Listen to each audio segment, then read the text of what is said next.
हे गणपति बप्पा, आप असंभव को भी संभव कर देते हो। काश ये भी सच कर दो जो मैं सोच रहा हूँ, मैं सिंगानिया ही मेरी परी हो।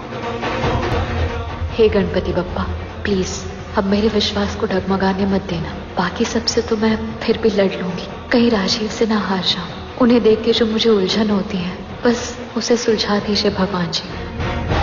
गणपति बापा मोरया।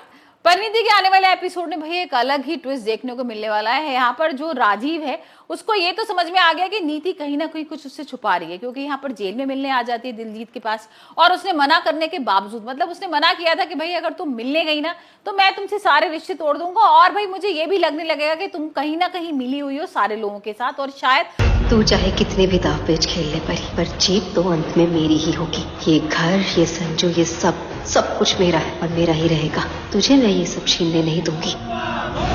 हे गणपति जी, काश आपने मुझे बहुत पहले ही हिम्मत दी होती तो आज यहाँ मैं ऐसे नहीं होता। अब मैं अपने परिवार को कभी दुखी नहीं होने दूंगा। हो सकता है कि तुमने ही परी को मारा हो। तो ये सारी चीजें भाई वो बोल चुका था, लेकिन उसके बाद भी नीति मिलने चली जाती है। अब नीति को तो मिलने जाना ही था, क्योंकि नीति को लग रहा था डर।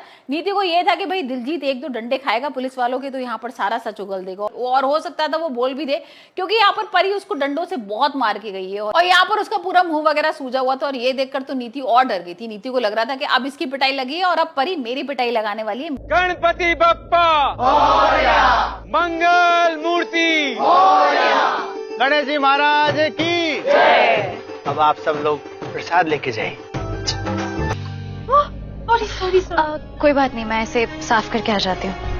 मेरी बारी। और वही हम देखें कि राजीव पुलिस स्टेशन आता है यहाँ पर दिलजीत से मिलने के लिए, ये पूछने कि भाई किसके कहने पर वो सारी चीजें कर रहा था, लेकिन यहाँ पर उसको ये पता लगता है कि नीति और परी और विक्रम मिलकर गए हैं, और नीति का नाम सुनते ही एकदम से वो गुस्सा होने लगता है, क्योंकि उसने मना किया था।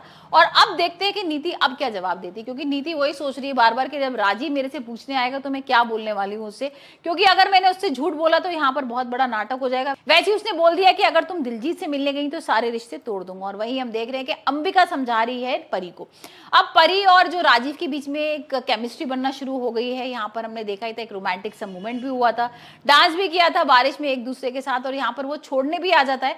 और जिस तरह की वो बात कर रही थी ना उसके साथ, तो ये अंबिका को बिल्कुल नहीं पसंद आया, क्योंकि यहाँ पर तो भाई वो बदला लेने आई है राजीव से, और यहाँ पर उसकी बातों में आती जा रही है। तो यहाँ अंबिका वही समझा रही है कि तुम उसकी बातों में दोबारा से आ रही हो, ऐसी गलती मत करो, और वो तो फंसाना ही चाह रहा है तुम्हें अपनी बातों में, और तुम वही सारी चीजें करती जा रही हो। यहाँ पर पार्वती को समझ में आ जाता है, और वो कहती है हाँ ठीक है, मेरे से गलती हो रही थी शायद, और मैं अपने बदले पर ही कॉन्सेंट्रेट करूंगी। और वही हम देख रहे हैं कि घर में चल रहा है झगड़ा। वहीं पर ताई जी, बेबे और गुरविंदर एक दूसरे के ऊपर इल्जाम लगा रहे हैं, और वो भी मेन नीति की वजह से। अब नीति ने इस तरीके का पागलपन कर लिया है ना घर में, एक तो वो इतनी ज्यादा परेशान है दिलजीत की वजह से, दूसरा भाई दिलजीत जेल में है तो उसकी वजह से ये सारे लोग परेशान है, और यहाँ पर ताई जी और गुरविंदर में बहस चल रही है राजीव और दिलजीत को लेकर। तो देखते हैं अभी आने वाले एपिसोड में और क्या ट्विस्ट आने वाला है। वैसे आप मुझे बताइए आपको परिणीति का एपिसोड कैसा लग रहा है।